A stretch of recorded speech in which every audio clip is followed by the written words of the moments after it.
obviously speed's a factor there in that last inning. Can you talk about just trying to make that an impact part of your team's game and trying to provide some of that? I mean, everyone on our team is super fast, but we could all beat out like anything practically. We could hit it right to people and beat it out. So I don't know. I just think it's just a part of our game. When you're in a we've talked a lot the last couple weeks about situational hitting and taking advantage of opportunities. How much do you feel like speed can just create that extra edge there that you might need between, safe or out, it's, taking an extra base, things like that, so that you guys can kind of get off the schneid as a group and take better advantage of opportunities? Yeah, it puts a lot of pressure on the defense. Like our speed, there can be like a routine play and people make mistakes and they could have an opportunity to get us out, but there's too much pressure, so they don't rise to the occasion. It's been like for you the last couple of days, just in terms of hadn't been a starter before, hadn't got the volume of opportunities you've got in the last couple of games, and you've certainly taken advantage of it. What's it been like just prepare from a starting capacity compared to coming off the bench as a bench runner usually? Yeah, so in the beginning of this year, I fractured my hand, so I kind of have just been like getting back into it, but I feel like I always just have that mentality, like stay ready and just give it my best. That's all I can do. So. And that's why the mid, for the most part, the hand. Yeah, yeah. You have been injured, maybe not performing on the field, lighting up the stats. But I've seen you in practice. I remember specifically one of the drills, you went 60-foot sprints for like 15 minutes straight. I mean, you're giving your all every day.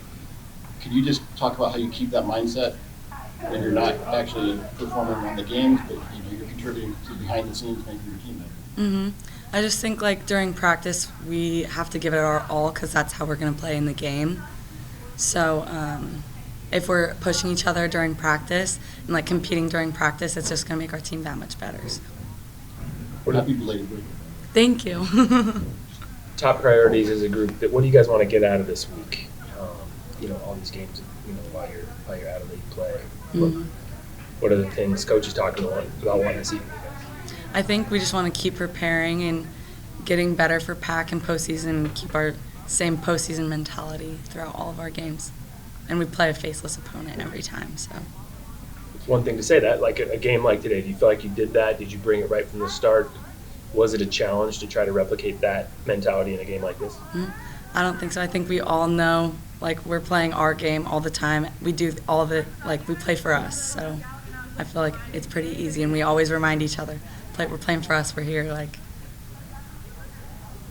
when you're making a run, you have speed. You know you're very fast. I mean, you recognize that. Do you ever think that maybe sometimes you think you put yourself in positions, like, you knock the ball away from that? Me personally, you made that totally fine to second base, but looking out, is that maybe too aggressive? I know the team's philosophy is to be aggressive on the base paths. How do you reconcile those two, being too aggressive or being the right amount of aggressive?